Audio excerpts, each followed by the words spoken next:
The dust from the wagon wheels still hung in the air when Beatrice Nolan realized her father-in-law had just handed her over like livestock to the most feared rancher in southwest Texas.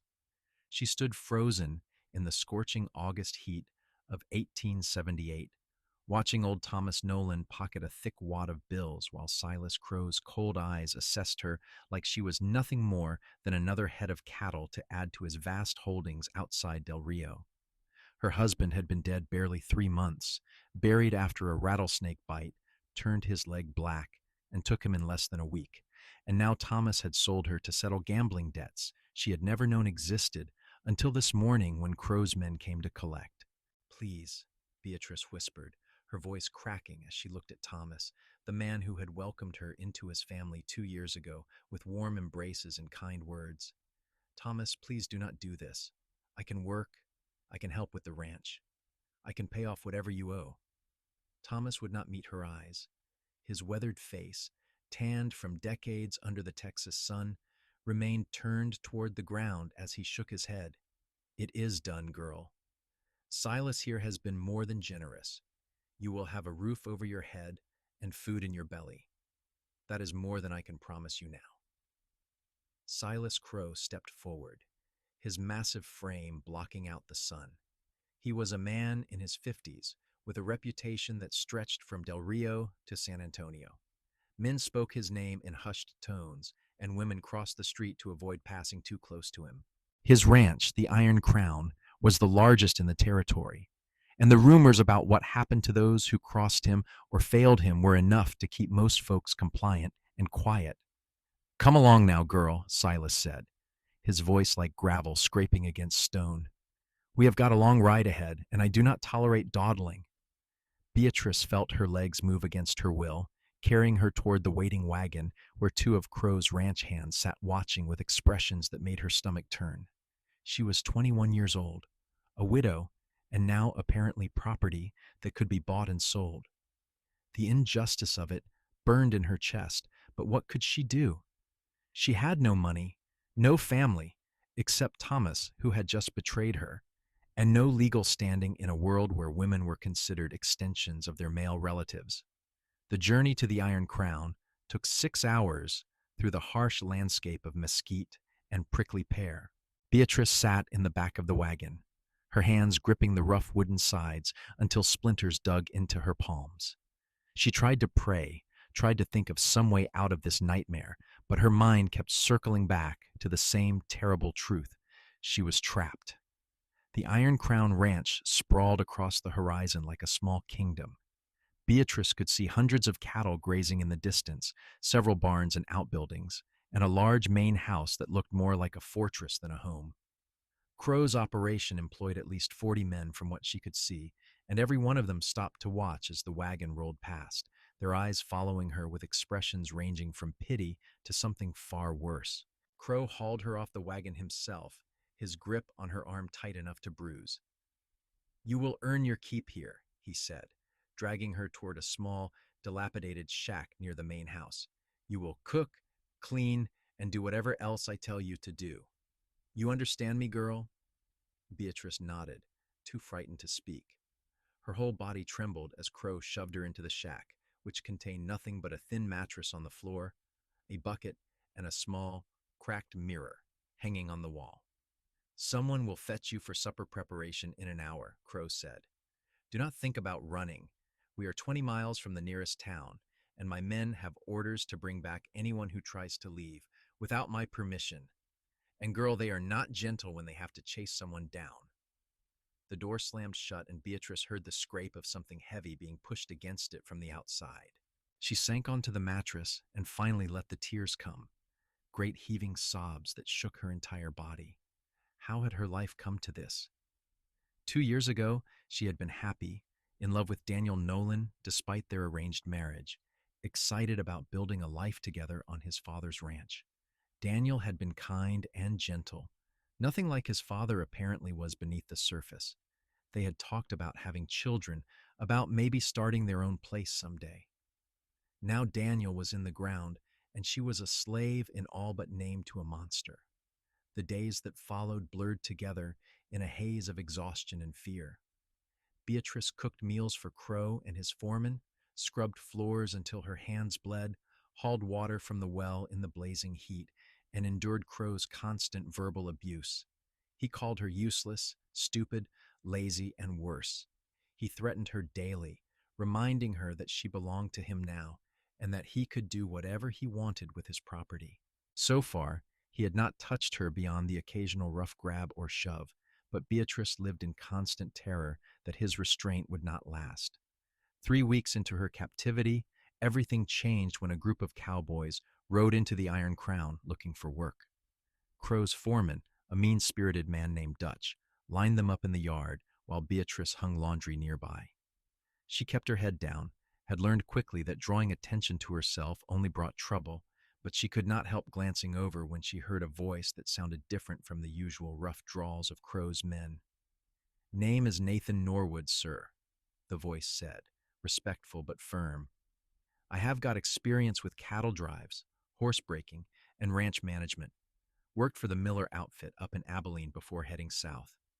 Beatrice looked up and saw a tall man, probably in his mid-20s, with dark hair that curled slightly at his collar and eyes the color of sage.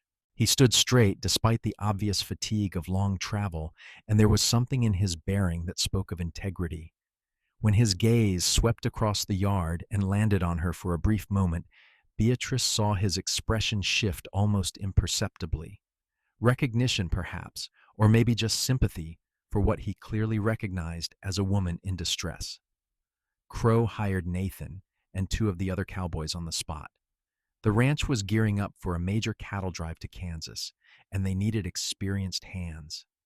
Beatrice tried not to think about the new arrivals, tried to stay focused on surviving each day, but she found herself looking for Nathan in the yard, watching him work with the horses, noticing how he treated the animals with patience and respect, unlike most of Crowe's men who ruled through fear and violence. A week after Nathan's arrival, Beatrice was hauling water from the well when the rope broke and the bucket went tumbling down into the darkness below. She stared into the depths in horror, knowing that Crowe would beat her for losing it, knowing she had no way to retrieve it without help. Tears of frustration and fear welled up in her eyes.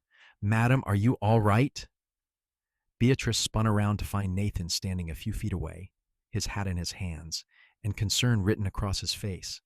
Up close, she could see he was young, probably only a few years older than she was, with sun-bronzed skin and calluses that spoke of years of hard work. "The bucket," she said, her voice barely above a whisper. She had learned to be quiet, to draw as little attention as possible. It fell, the rope broke. Mr. Crowe will be furious. Nathan stepped up to the well and peered down into it. "I can get it. Do you have another rope?" "In the barn," Beatrice said, hardly daring to hope. "But you should not. If Mr. Crowe sees you helping me, he might dismiss you. He does not like his men talking to me." Nathan's jaw tightened. "I have noticed a lot of things Mr. Crowe does not like." "Wait here." He returned a few minutes later with a length of rope and proceeded to fashion a loop, which he lowered down into the well. It took him several tries, but eventually he managed to snag the bucket and haul it back up. When he handed it to Beatrice, their fingers brushed for just a moment, and she felt something she had not experienced in months. Hope. "Thank you," she said softly. "You are very kind." "What is your name?" Nathan asked. Beatrice Nolan." "It is nice to meet you, Miss Beatrice, though I wish it were under better circumstances." He glanced around, checking to see if anyone was watching them. "Can I ask you something? And you do not have to answer if you do not want to." Beatrice nodded, clutching the bucket to her chest. "Are you here by choice?" Nathan asked quietly. "Only, I have been on a lot of ranches in my time, and I have never seen someone treated the way Crowe treats you, like you are not even human." The kindness in his voice nearly undid her. Beatrice blinked back tears and shook her head. "My father-in-law sold me to Mr. Crowe to pay off gambling debts. My husband died 3 months ago. I have no money, no family, nowhere to go." She saw fury flash across Nathan's face, quickly controlled, but unmistakable. That is not right. That is not legal. Maybe not in a court of law, Beatrice said bitterly. But out here, who is going to stop him? The nearest sheriff is in Del Rio, and Silas Crowe owns half that town. No one will help me. Nathan opened his mouth to respond, but the sound of boots on gravel made them both freeze. Crowe's foreman, Dutch, came around the corner of the barn, his eyes narrowing when he saw them standing together. Norwood, what the hell are you doing jawing with the girl? Dutch demanded. You are being paid to work, not stand around flapping your lips. Yes, sir, Nathan said evenly. I was just helping her with the well. The rope broke and she needed assistance. Dutch spat tobacco juice into the dirt. Well, you helped her. Now get back to the corral. We have got horses that need breaking. Nathan nodded and turned to go, but not before shooting Beatrice one last look that seemed to say he had not forgotten their conversation. She watched him walk away, feeling that small flicker of hope grow just a little brighter. Over the next 2 weeks, Nathan found small ways to help Beatrice without drawing too much attention. He would appear when she was struggling with something heavy, would leave wildflowers on the step of her shack in the early morning before anyone else was awake, would smile at her across the yard in a way that reminded her she was still a person, still worthy of kindness. She found herself looking forward to these brief moments, found herself thinking about him during the long, miserable hours of her days. She learned things about him in their stolen conversations. He was 24, originally from Missouri, and had been working ranches since he was 15 after his parents died of fever. He was honest, hardworking, and had a strong sense of justice that seemed at odds with the cruel world they inhabited. He told her about drives he had been on, about seeing the Kansas plains in summer, about his dream of one day owning a small spread of his own where he could raise horses. Why did you come to the Iron Crown? Beatrice asked him one evening when she was drawing water and he was supposedly checking the fence line nearby. If you have heard Mr. Crowe's reputation, why work for him? Nathan was quiet for a moment. I needed the money. The pay here is better than most places because Crowe has trouble keeping men who can stomach working for him. I thought I could tolerate it for a season, save up enough to buy that land I want. He paused. But now I am not sure I can stay here knowing what is happening to you. Please do not do anything foolish, Beatrice said urgently. I could not bear it if you got hurt trying to help me.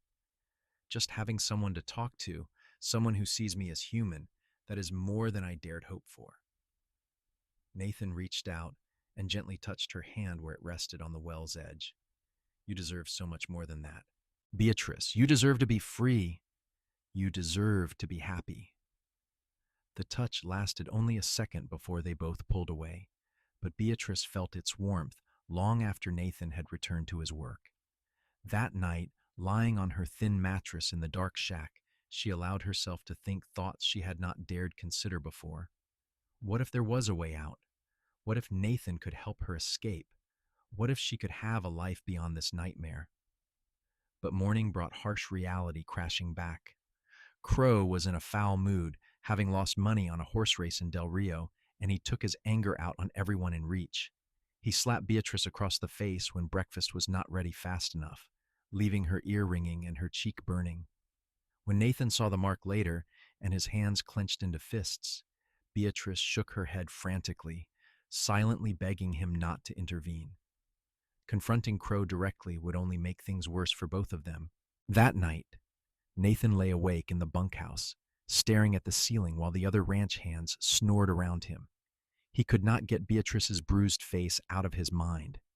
He had seen plenty of hard lives in his years, plenty of people dealt bad hands by fate and circumstance, but something about Beatrice's situation ate at him like acid. Maybe it was the injustice of it, the sheer wrongness of a woman being sold like property. Maybe it was the quiet dignity with which she endured her suffering, never complaining, never giving up despite having every reason to despair. Or maybe, he admitted to himself in the darkness, it was because he was falling in love with her. The realization should have terrified him. He barely knew her, had only spoken to her a handful of times, and she was another man's property, according to the twisted logic that governed this place. But Nathan had never been one to let injustice stand if he could do something about it, and he would be damned if he let Beatrice suffer when he might be able to help. The question was how. He had saved almost $200 from his years of work, money he had been hoarding for his dream of land and horses.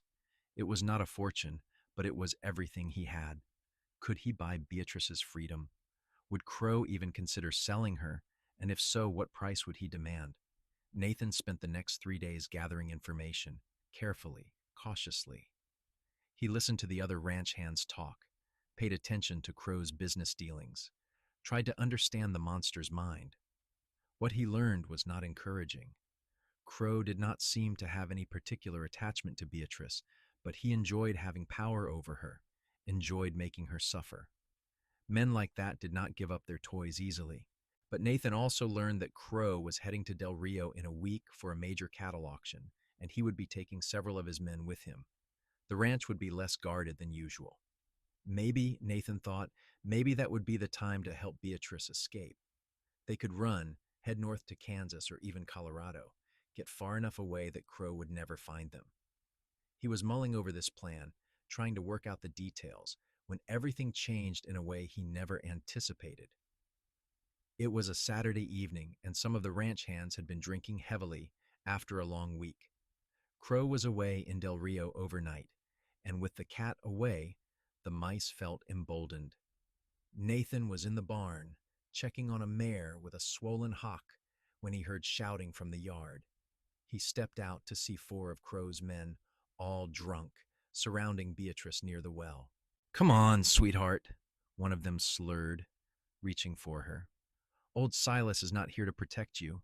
Why do not you come have a drink with us?" Beatrice backed away, clutching a water bucket like a shield. "Please leave me alone. I need to finish my work." "Your work can wait," another man said, grabbing her arm. "We just want to have a little fun." Nathan was moving before he consciously decided to act. He crossed the yard in long strides, his hand dropping to the knife at his belt. "Let her go," he said, his voice calm but carrying a note of steel that made even the drunk men pause. The one holding Beatrice's arm turned to face him. It was a man named Pike, a bully who had been with Crowe for years. "This is not your concern, Norwood. Go back to your horses." "I said let her go," Nathan repeated, stopping a few feet away. He was outnumbered 4-1, but he had been in enough fights to know that numbers did not always decide the outcome. "Touch her again, and you will answer to me." Pike laughed and shoved Beatrice to the ground. "You want to defend Crowe's whore?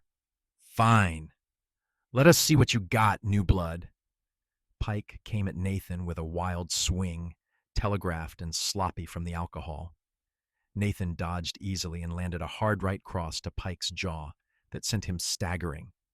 The other 3 men rushed forward, and then Nathan was fighting for his life in the dusty yard while Beatrice scrambled to safety. Nathan had learned to fight on the streets of St. Louis before his parents moved the family west, and he had refined those skills in a dozen cow towns and mining camps. He moved efficiently, wasting no motion, taking down the first attacker with a knee to the gut and an elbow to the back of the head. The second man got a knife out, forcing Nathan to backpedal, but Nathan kicked hard and sent the blade flying into the darkness. A fist caught him on the cheekbone, splitting the skin, and he tasted blood, but he stayed on his feet and kept fighting. By the time it was over, all 4 men were on the ground, groaning or unconscious. Nathan stood over them, breathing hard, his knuckles split and bleeding. He turned to Beatrice, who had backed up against the well, her eyes wide with shock. "Are you hurt?" he asked, moving toward her. She shook her head, then suddenly launched herself at him, wrapping her arms around his neck. Nathan froze for a moment, then carefully put his arms around her, feeling her whole body shake with sobs. "Thank you," she gasped against his shoulder. "Thank you, thank you." "It is all right," Nathan said softly, stroking her hair. "I am here. I will not let anyone hurt you." They stood like that for a long moment, and Nathan knew in his bones that there was no going back now. He had publicly defied Crowe's men to protect Beatrice, which meant Crowe would come after him when he returned. Running was no longer just an option, but a necessity. "Listen to me," Nathan said, pulling back enough to look into Beatrice's eyes. "Crowe will hear about this, and when he does, he will want blood. My blood, probably yours too, for being the cause of it. We have to leave tonight before he gets back." "Leave?" Beatrice repeated, as if she could not quite believe what she was hearing. "But where would we go? He will come after us." "North," Nathan said decisively. "Kansas, maybe Colorado, somewhere far enough that we can disappear. I have money saved, enough to get us started somewhere new. But we have to go now, while most of the ranch hands are asleep, and before Crowe returns." Beatrice stared at him, her mind racing. This was what she had hoped for, prayed for, but now that it was happening, the reality of it terrified her. If they were caught, Crowe would kill them both. But if they stayed, Nathan would die anyway for what he had just done, and she would be left to face whatever horrors Crowe devised as punishment. "All right," she said, her voice steadier than she felt. "All right, I will go with you." Nathan's face broke into a smile, despite the blood trickling down from the cut on his cheek. "Go to your shack and gather anything you cannot live without. Only what you can carry. I will get horses and supplies from the barn. Meet me at the north gate in 20 minutes. They separated, moving quickly through the shadows. Beatrice had almost nothing in her shack worth taking, just a small locket with a picture of her mother, who had died when Beatrice was 12, and a shawl her grandmother had made. She wrapped the shawl around her shoulders, tucked the locket into her dress pocket, and slipped out into the night. The ranch was quiet except for the occasional horse whicker from the corral and snoring from the bunkhouse. Beatrice crept along the edges of buildings, her heart hammering so hard she was sure everyone could hear it. Every shadow looked like one of Crowe's men, every sound like pursuit.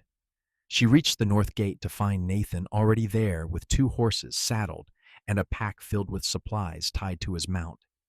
He helped her up onto the second horse, a gentle bay mare, and then swung up onto his own horse, a tough-looking buckskin gelding.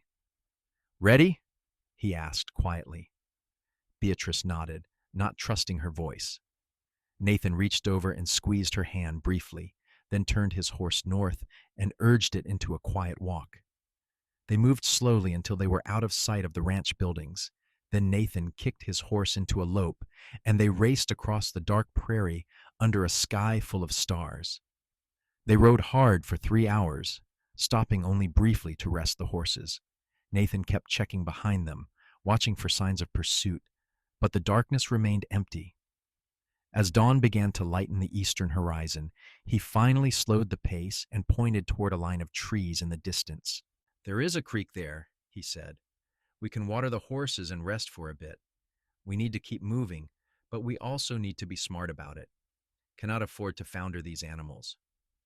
They reached the creek as the sun broke over the horizon, painting the sky in shades of rose and gold. Beatrice slid off her horse, her legs trembling from the long ride and the adrenaline still coursing through her system. Nathan led both horses to the water, then came back to where she had sunk down onto the grass. "How are you holding up?" he asked, sitting down beside her. "I keep thinking I'm going to wake up and find this is all a dream," Beatrice admitted. "I cannot believe we actually got away." "We are not safe yet," Nathan warned. "Crowe will come after us when he realizes we are gone. We need to put as much distance as possible between us and the Iron Crown before he picks up our trail." "Why are you doing this?" Beatrice asked suddenly. "You barely know me. You could have just walked away, found work at another ranch. Why risk your life for me?" Nathan was quiet for a moment, watching the sun rise over the prairie. "Because it was wrong," he said finally. "What Crowe was doing to you, what your father-in-law did selling you like that, all of it was wrong. I could not stand by and let it continue, not if I had any power to stop it." "Is that the only reason?" Beatrice asked softly. Nathan turned to look at her, and she saw something in his eyes that made her breath catch. "No," he said honestly. "It is not the only reason. Beatrice, I know this is crazy. I know we barely know each other, but from the first moment I saw you in that yard, looking so lost and brave at the same time, I felt something. These past weeks, getting to know you, seeing your strength and kindness despite everything you have been through, I found myself falling in love with you. Tears welled up in Beatrice's eyes, but they were not tears of sadness. I thought I was losing my mind, she whispered, feeling the way I do about you after such a short time. After Daniel, I did not think I could feel this way about anyone again. But Nathan, you saved me. Not just from Crowe, but from giving up hope entirely. You made me remember that there is still goodness in the world. Nathan reached out and gently cupped her face, his calloused thumb brushing away a tear. I am going to get you somewhere safe, Beatrice. I promise you that. And then, if you want, if you will have me, I would be honored to build a life with you. Nothing fancy, nothing grand, just an honest life where you are free and happy. Yes, Beatrice said, leaning into his touch. Yes, I want that more than anything. Nathan leaned forward and kissed her, gentle and sweet. And for that moment, the danger chasing them and the uncertain future ahead did not matter. All that existed was this connection between them, this unexpected love born in the darkest of circumstances. When they pulled apart, Nathan rested his forehead against hers. We should keep moving. We can make it to Uvalde by nightfall if we ride steady. From there, we can catch a stage north. They traveled for 6 days, moving as quickly as they dared while still being cautious. Nathan avoided main roads where possible, sticking to game trails and creek beds that would make them harder to track. They stopped at small ranches and homesteads where Nathan traded work for food and a safe place to sleep. And everywhere they went, they asked about Crowe's men and whether anyone had seen riders looking for fugitives. The news was not good. On the 4th day, a rancher told them that Silas Crowe had posted a reward of $500 for information leading to the capture of a ranch hand named Nathan Norwood and a woman named Beatrice Nolan. $500 was a fortune to most working folks, enough to turn even honest people into bounty hunters. We need to change our names, Nathan said that night as they camped in a small copse of oak trees. As long as we are using our real names, anyone we meet could turn us in for that reward. What should we call ourselves? Beatrice asked. How about you are Beth Nelson, and I am Nathaniel Nelson. Close enough to our real names that we will remember to answer to them, but different enough that someone asking after Norwood and Nolan might not make the connection. So Beth and Nathaniel Nelson they became, a married couple heading north to Kansas to start a farm near Beth's fictional sister. They practiced their story until it came naturally, until they could answer questions about their past without hesitation or suspicion. They reached Uvalde 6 days after fleeing the Iron Crown, tired, dirty, and running low on the supplies Nathan had grabbed. The town was busy with travelers and commerce, which Nathan said was good because they could blend into the crowd more easily. He found them a small room at a boarding house run by a widow named Mrs. Chien, a tiny Chinese woman who had come west with her husband during the railroad boom and stayed after he died in a construction accident. You two look exhausted, Mrs. Chen said, showing them to a small but clean room on the 2nd floor. When did you last have a proper meal? It has been a few days, Nathan admitted. We have been on the road since leaving Del Rio. I will bring you something, Mrs. Chen said kindly. And there is a bathhouse next door if you want to get cleaned up. For my guests, the first bath is free. After Mrs. Chen left, Beatrice sank onto the bed with a sigh of relief. It was the first real bed she had been in since being sold to Crowe, and the simple comfort of a mattress and clean sheets nearly brought her to tears. Nathan sat down beside her and took her hand. We are going to be all right, he said softly. I know it is hard right now, but I promise you we are going to get through this. I believe you, Beatrice said, and she meant it. Nathan had proven himself 100 times over in the past week, and she trusted him completely. They stayed in Uvalde for 3 days, waiting for the next stage heading north. Nathan used some of his precious savings to buy them both new clothes, proper travel gear, and supplies for the journey ahead. He also spent time in the saloons and general store, listening to gossip and trying to gauge whether Crowe's men had reached Uvalde yet. On their second evening in town, Nathan came back to their room looking troubled. Beatrice, who had been mending a tear in her new skirt, looked up in alarm. "What is wrong?" "I heard talk in the saloon," Nathan said, pacing the small room. "Two of Crowe's men were in Uvalde yesterday, asking about us. They showed our descriptions around, mentioned the reward. The bartender told me they headed west toward Eagle Pass, but that does not mean more men are not coming."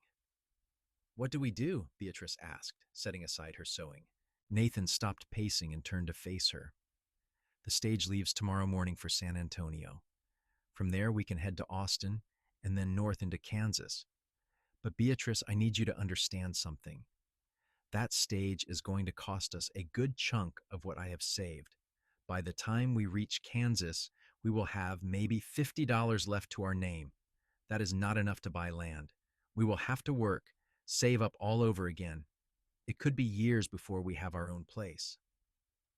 "I do not care," Beatrice said firmly. "Nathan, I lived as a slave for weeks, and before that, I was trapped in a life where I had no choices and no control. Money and land are wonderful, but freedom is worth more than all of it.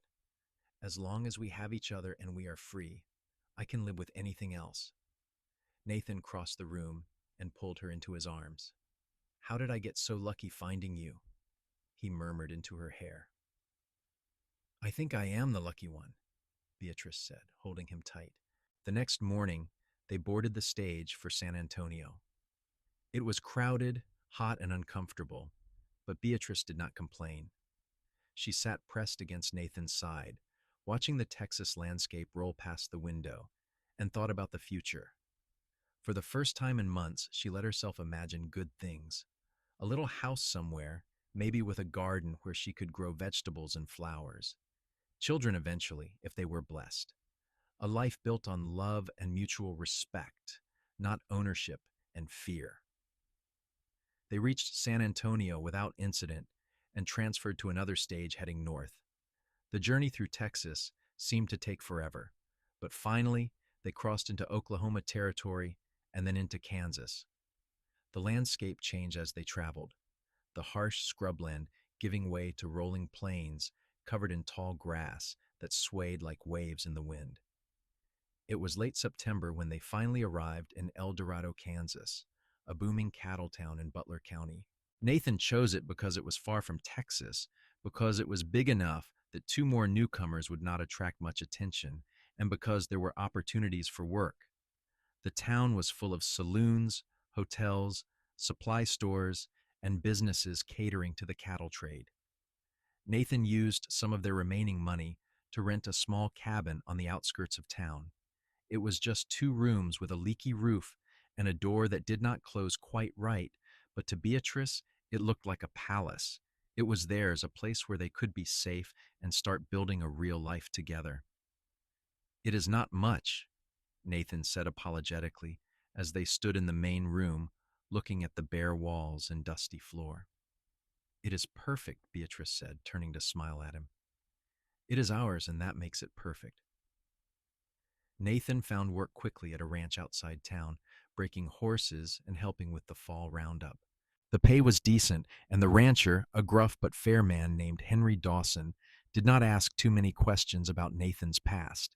Beatrice found work too, sewing and doing laundry for some of the town's wealthier families. The work was hard and the hours long, but they were free and together, and that made all the difference. As weeks turned into months, they settled into their new life. They fixed the cabin's roof, bought a few pieces of furniture, planted a small garden that would bloom in the spring.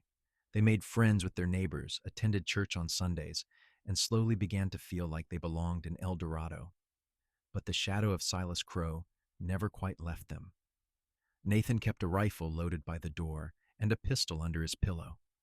He watched strangers who came through town, always alert for someone who might be working for Crowe or looking to collect that $500 reward. Beatrice had nightmares sometimes, dreams where she was back in that shack at the Iron Crown, and she would wake up gasping only to have Nathan hold her and remind her that she was safe. Winter came to Kansas, harsh and unforgiving. The work at the ranch slowed down, and Nathan's hours were cut, which meant less money. Beatrice took on extra sewing work, straining her eyes by lamplight to finish orders.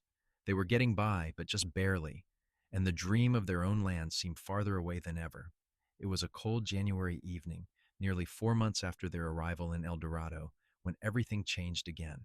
Nathan had come home from the ranch, and Beatrice was preparing supper when someone knocked on the cabin door. Nathan's hand went immediately to the pistol at his belt, and he motioned for Beatrice to step back. "Who is it?" Nathan called out. "My name is Marshal Frank Weber," came the reply. "I am with the United States Marshal Service. I need to speak with you, son. It is important." Nathan and Beatrice exchanged terrified looks. Had Crowe finally found them? Was this the end of their brief happiness? Nathan took a deep breath and opened the door, keeping his hand near his weapon. The man standing on the porch was in his 50s, with a thick mustache and tired eyes. He wore a badge pinned to his coat and had the look of someone who had seen too much violence in his life. Behind him stood another man, younger, also wearing a badge. "Nathan Norwood?" Marshal Weber asked. There was no point in denying it. Nathan nodded slowly. "Yes, sir. That is me." "And would Miss Beatrice Nolan be inside?" "I am here," Beatrice said, stepping forward despite her fear.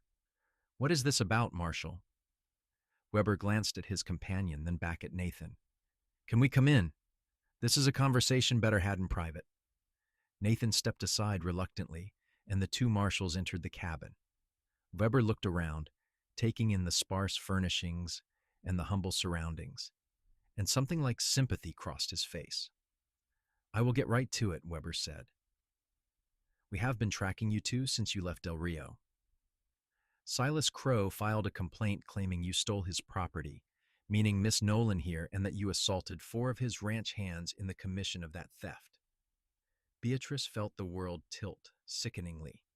They had come so far, built so much, and now it was all going to be ripped away.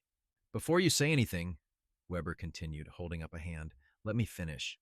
We investigated Crowe's claims, talked to some of his other ranch hands who were not too scared to speak honestly, and looked into the circumstances of how Miss Nolan came to be at the Iron Crown in the first place. We also spoke with her father-in-law, Thomas Nolan, who is currently sitting in a jail cell in Del Rio, awaiting trial for fraud and human trafficking." Nathan and Beatrice stared at the marshal in shock. "What?" Beatrice whispered. "Turns out," Weber said, "selling people is illegal, even in Texas. Thomas Nolan had no legal right to sell you to Crowe, which means you were never Crowe's property, which means Norwood here did not steal anything. As for the assault charges, 4 drunk men attacking a woman is a crime. Defending her is not. So we are not under arrest?" Nathan asked carefully. "No, son, you are not under arrest. In fact, I would say you did a damned brave thing getting Miss Nolan out of there." Weber paused. "However, there is one complication. Silas Crowe is not a man who takes kindly to being crossed. He has been raising hell across Texas looking for you two, and he has got men who would be happy to hurt you outside the bounds of law. That $500 reward he posted, it is still out there, and it has drawn some unsavory characters." "So what do we do?" Beatrice asked. Weber reached into his coat and pulled out an envelope. "This is a writ from Judge Carson in San Antonio. It officially nullifies any claim Crowe might have had on you, Miss Nolan, and clears Norwood of any charges related to your departure from the Iron Crown. Keep this with you at all times. If Crowe or his men try anything, this is your protection." Nathan took the envelope with trembling hands. "Thank you, Marshal. I do not know what to say." "You can say you will be careful," Weber said seriously. "The law is on your side now, but the law cannot protect you every minute of every day. Crowe is a vindictive man. Watch your backs." After the marshals left, Nathan and Beatrice sat down at their small table and stared at the envelope. Finally, Nathan opened it and read the official document inside, confirming everything Marshal Weber had said. "We are free," Beatrice said wonderingly. "Truly free. I am not Crow's property. We are not fugitives." "We are free," Nathan echoed, and then he started to laugh, a sound of pure relief and joy. Beatrice joined in, and they held each other and laughed until tears streamed down their faces. But even as they celebrated, Nathan knew Weber's warning was real. The writ protected them legally, but Crowe was not the kind of man who cared much about legalities. They would still need to be vigilant. As it turned out, Nathan's caution was warranted. 2 weeks after the marshal's visit, 3 men rode into El Dorado, asking questions about Nathan Norwood and Beatrice Nolan. The town sheriff, a friend of Marshal Weber's who had been alerted to the situation, ran them out of town with a warning that anyone attempting to harm Nathan or Beatrice would answer to him personally. But the message was clear. Crowe had not given up. "Maybe we should move again," Beatrice suggested when Nathan told her about the men. "Go farther north, maybe Colorado or Montana." Nathan shook his head. "We could run for the rest of our lives, always looking over our shoulders, always afraid. Or we can stand our ground here. We have the law on our side now. We have friends in this town, and I am not going to let Crowe chase us away from the home we have built." So they stayed, and they prepared. Nathan practiced with his pistol and rifle until he could shoot with speed and accuracy. He taught Beatrice to shoot as well, insisting she know how to defend herself if something happened to him.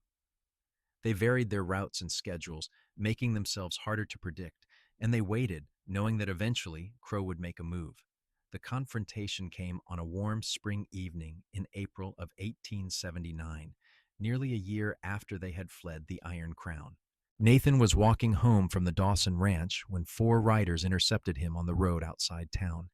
He recognized one of them immediately, Pike, the man he had fought in the Iron Crown's yard, still wearing the scar from that night.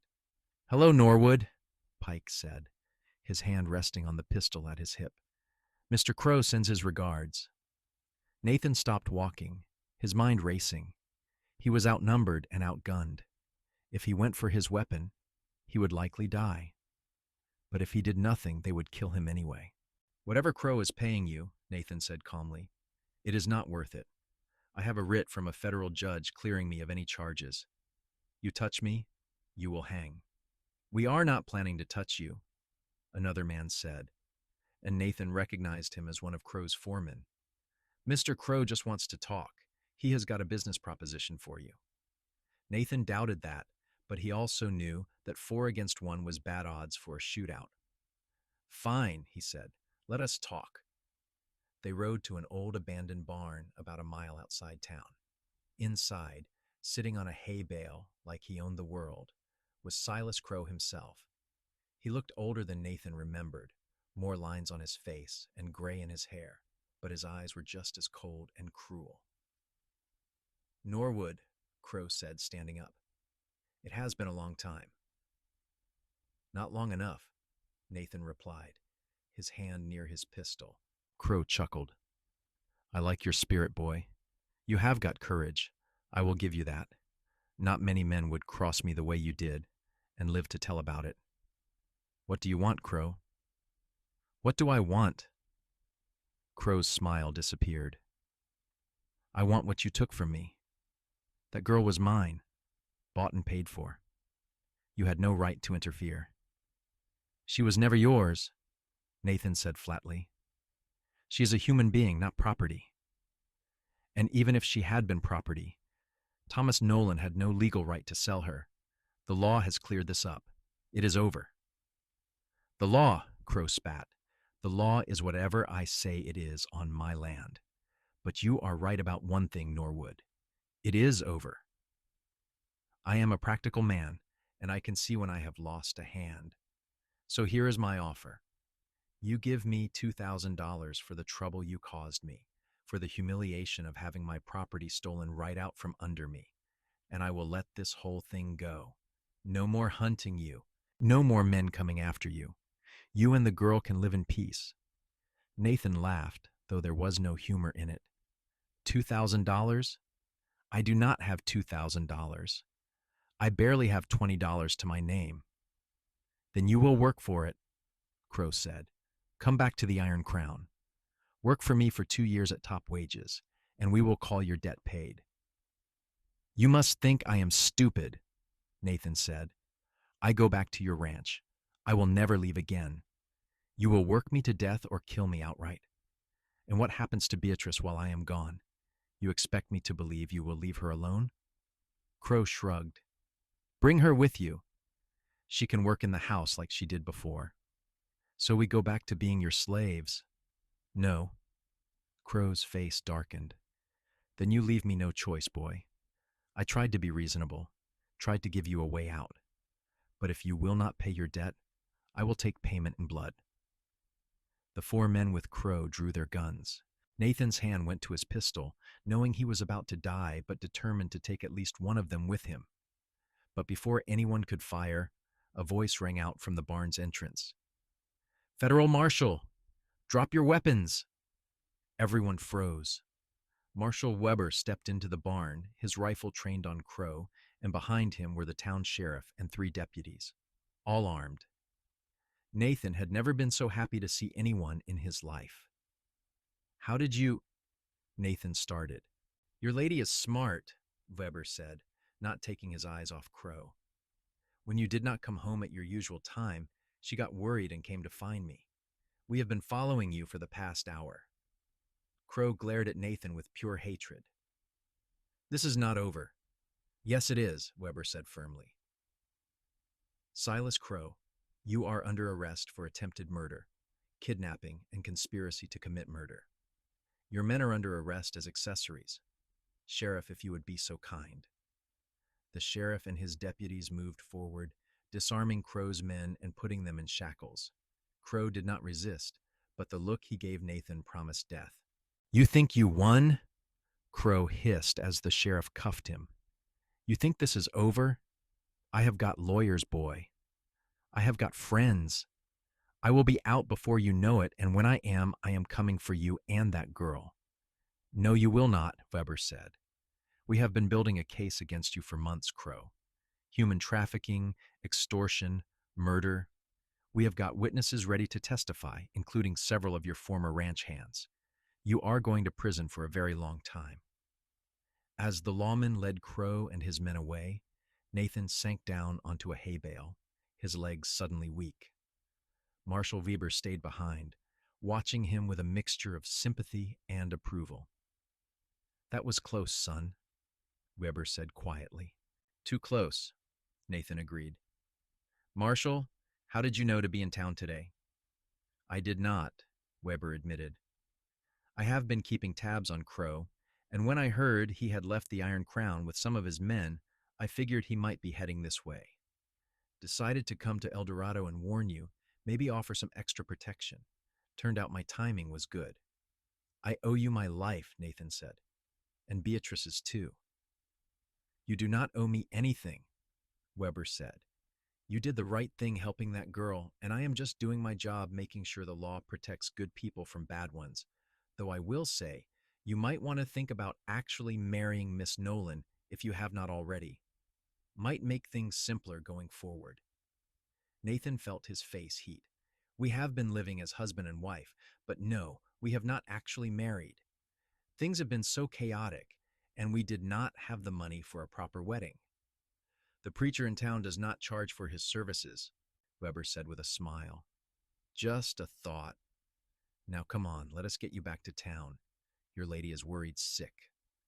Beatrice was indeed worried sick, pacing back and forth in front of the sheriff's office with her hands clasped tightly together.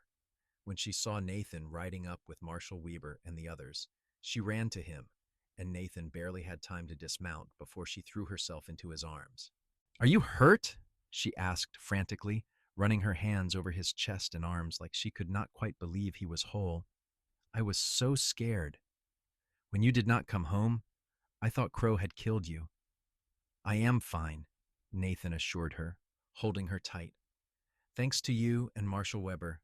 You saved my life, Beatrice. Miss Nolan, Weber said, tipping his hat to her. You did good thinking to come find me when you did. That kind of quick thinking saved both your lives. What happens now? Beatrice asked.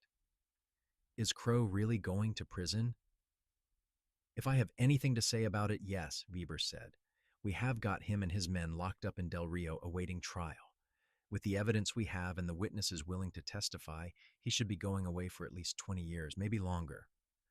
20 years felt like a lifetime to Nathan. By then, Crowe would be an old man, no longer a threat.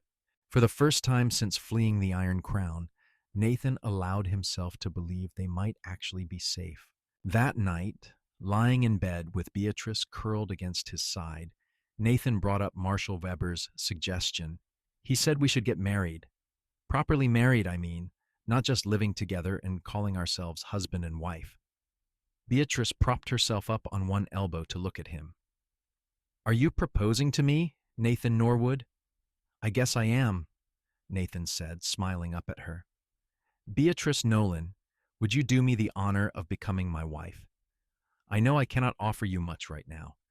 We are still poor as church mice, and we are living in a cabin that barely keeps the rain out, but I love you more than I thought it was possible to love anyone.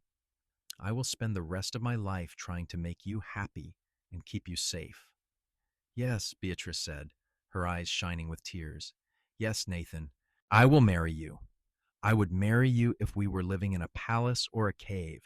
It does not matter where we are or what we have as long as we are together.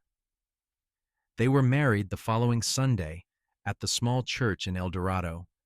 The preacher, an elderly man named Reverend Thomas, performed the ceremony free of charge as Marshal Weber had promised. Henry Dawson stood as Nathan's witness, and Mrs. Chin stood for Beatrice. It was a simple ceremony, no fancy dress or elaborate decorations, but when Nathan slipped a simple gold band on Beatrice's finger and kissed her as his wife, she thought it was the most beautiful moment of her life. After the ceremony, several of their friends and neighbors threw together an impromptu celebration at the town hall. There was food, music, and dancing. Beatrice danced with Nathan until her feet ached, laughing more than she had in years.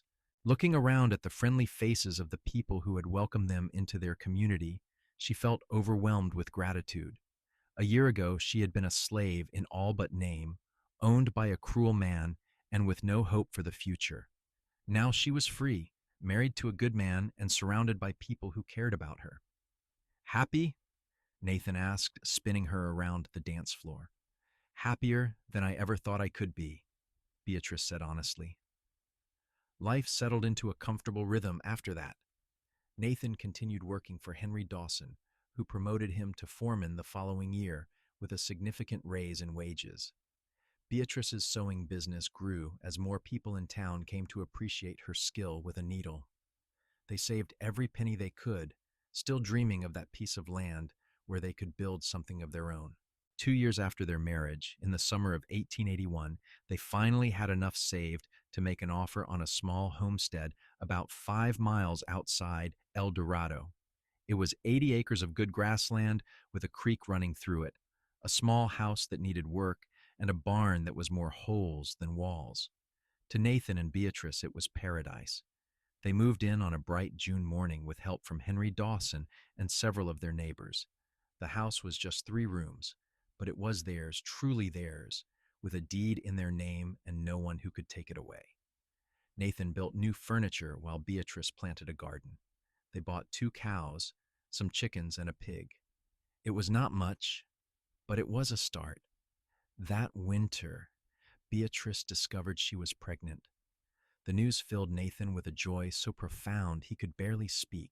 They had talked about children, hoped for them, but Nathan had been secretly worried that Beatrice's ordeal at the Iron Crown might have made it difficult or impossible for her to conceive.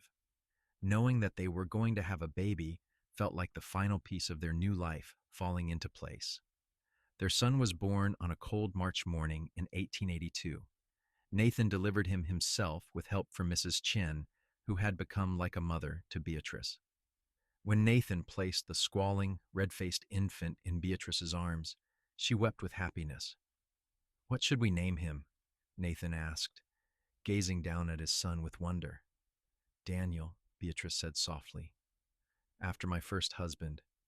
He would have been happy knowing we remembered him. Nathan nodded, understanding. Daniel Nolan had been a good man, taken too soon, and his death had set in motion the chain of events that led to Nathan and Beatrice finding each other. It seemed right to honor him. Daniel Norwood grew into a healthy, happy child. 2 years later, Beatrice gave birth to a daughter they named Grace. Life on the homestead was hard work, but it was good work. Nathan expanded their herd, bought horses to break and sell, and slowly built their modest operation into something sustainable. Beatrice tended her garden, raised the children, kept the house, and continued taking on sewing work when time permitted. They heard news occasionally about Silas Crowe. He had been convicted on multiple charges and sentenced to 30 years in prison. Several of his top men had been sentenced as well. The Iron Crown had been sold to pay debts and legal fees, broken up into smaller ranches. Justice, it seemed, had finally caught up with the monster. Years passed. Daniel grew tall and strong, learning ranching from his father. Grace proved to have her mother's talent with a needle and her father's head for business. In 1890, when Daniel was 8 and Grace 6, Beatrice gave birth to twins, a boy and girl they named Samuel and Rose. Nathan built additions onto the house to accommodate their growing family. They added more land to their holdings, buying adjacent parcels when they became available. By the time their 20th wedding anniversary came around in 1899, Nathan and Beatrice had built one of the most prosperous small ranches in Butler County. They employed several ranch hands, ran 300 head of cattle, and had earned the respect of everyone in El Dorado. But more than the material success, what mattered most to both of them was that they had done it together as partners, with love and respect as the foundation of everything they built. Nathan never made a major decision without consulting Beatrice, and Beatrice's opinions were valued as highly as his own. Their children grew up seeing a marriage built on equality and genuine affection, a model that would serve them well in their own lives. On their 20th anniversary, Nathan took Beatrice on a picnic to the creek on their land, the same creek where they had rested on their first desperate flight from the Iron Crown all those years ago. They sat on a blanket watching the water flow past, and Nathan took Beatrice's hand. "Do you ever regret it?" he asked. "The path we took to get here? All the hardship and danger?" Beatrice thought about it seriously, as she always did when Nathan asked her something important. She thought about the pain of losing Daniel, the horror of being sold to Crowe, the fear and desperation of those weeks at the Iron Crown. But she also thought about Nathan's kindness, his courage in helping her escape, the love that had grown between them through hardship and trial. "No," she said finally, "I do not regret it. The pain was real, and I would not wish those experiences on anyone. But they led me to you, Nathan. They led me to this life, to our children, to everything we have built together. I think sometimes the hardest journeys lead us to the places we were always meant to be." Nathan pulled her close and kissed her temple. "I love you, Beatrice Norwood. I have loved you since the day I saw you standing by that well, and I will love you until the day I die." "And I love you," Beatrice said, resting her head on his shoulder. "My cowboy, my hero, my husband." They sat together as the sun set over their land, two people who had found love in the darkest of circumstances and built something beautiful from it. Behind them, in the house they had made into a home, their children laughed and played. Ahead of them stretched more years together, more challenges and joys, more memories to be made. But in that moment, sitting by the creek with the man she loved, Beatrice felt nothing but contentment. She was free, she was loved, she was home. The years continued to roll forward with the seasons. By 1905, Daniel was 23 and had married a sweet-natured girl named Emily from a neighboring ranch. They built a house on the far corner of Nathan and Beatrice's land and started their own small operation, though Daniel continued to work closely with his father. Grace, at 21, had opened a dress shop in El Dorado that was thriving. her reputation for beautiful work spreading throughout the county. The twins, Samuel and Rose, were 15 and preparing to finish their schooling, both bright and ambitious in their own ways. Nathan, now 51, had slowed down a bit, but was still strong and capable. His dark hair had gone gray at the temples, and laugh lines creased his face, but Beatrice thought he had never looked more handsome. She herself was 48, with silver threads in her brown hair and hands roughened by years of work, but Nathan still looked at her like she was the most beautiful woman in the world. They had weathered droughts and hard winters, market crashes, and sick cattle. They had buried Nathan's horse buck after 20 good years, and mourned when Mrs. Chen passed away peacefully in her sleep at the age of 76. They had celebrated births and weddings, had watched their children grow and thrive, had built a legacy that would outlast them both. One evening in late autumn, after the supper dishes were washed and the children were off doing their own things, Nathan and Beatrice sat on the porch of their house watching the stars come out. It had become their ritual, this quiet time together at the end of the day, and they treasured it. "Daniel told me today that Emily is expecting," Nathan said, a smile in his voice. "We are going to be grandparents." Beatrice clasped her hands together in delight. "Oh, Nathan, that is wonderful news. Did he say when?" "Early summer, he thinks. Emily wanted to wait until she was sure before they told everyone." "Grandparents," Beatrice repeated, shaking her head in wonder. "How did we get old enough to be grandparents?"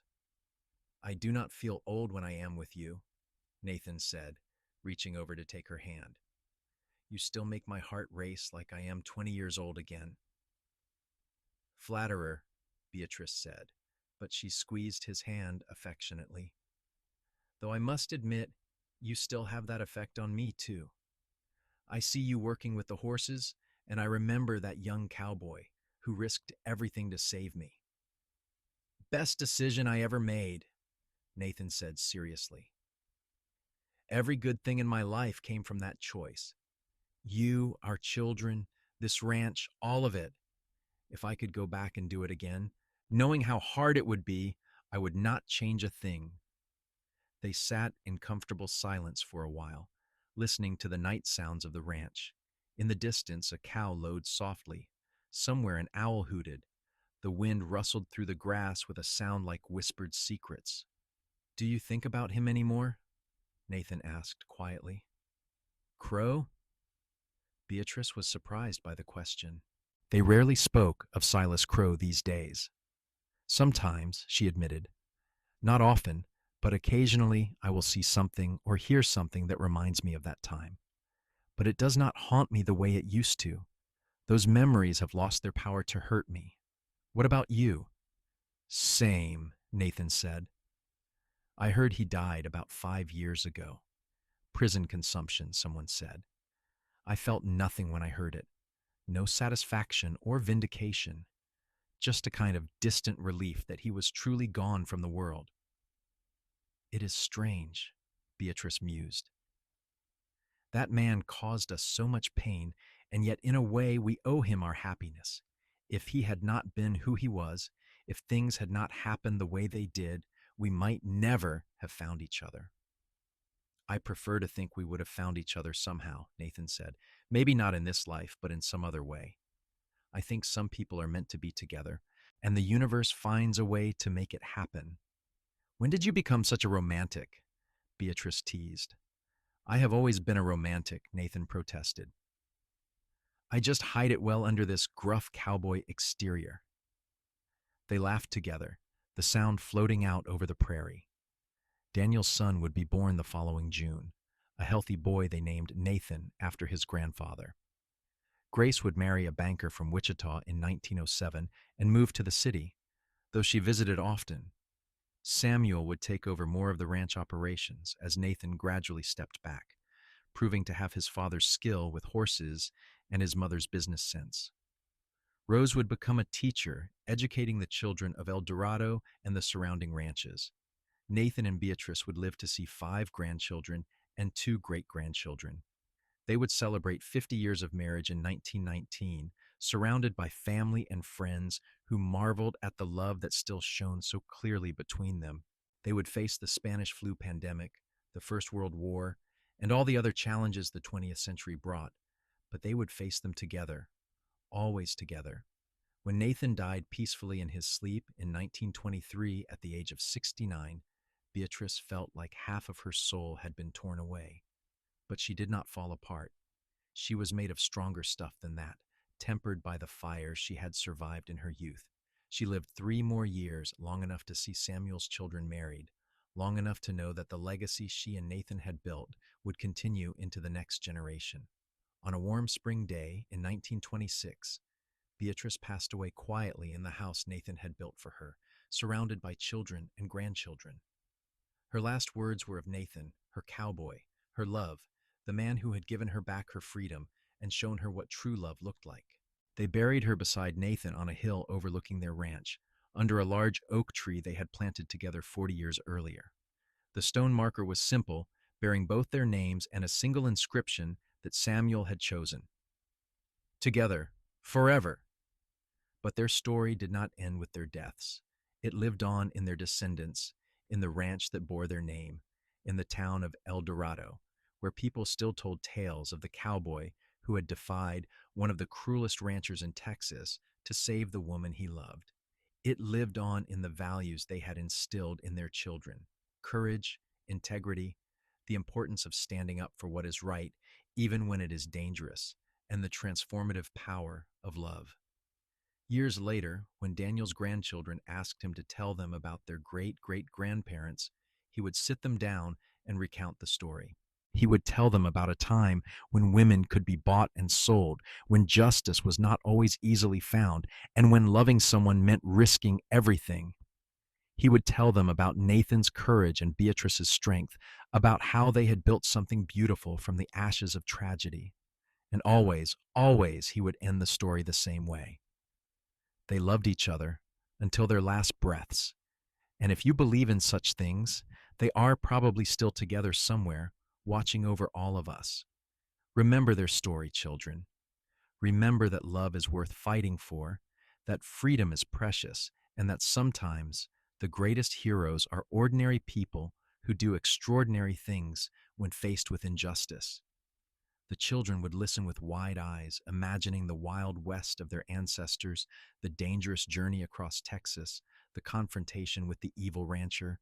The story would become part of their family history, passed down through generations, a reminder of where they came from and the love that had founded their family.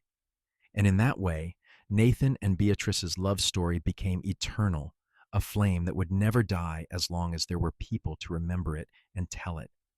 Two people who should never have met, who found each other in the darkest of circumstances, who chose love over fear and freedom over safety, and who built a life together that lasted long beyond their mortal years.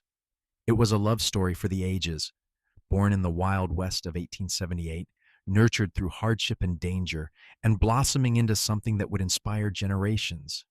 A story of a cowboy who saw injustice and could not look away, and a woman who never gave up hope even when hope seemed impossible.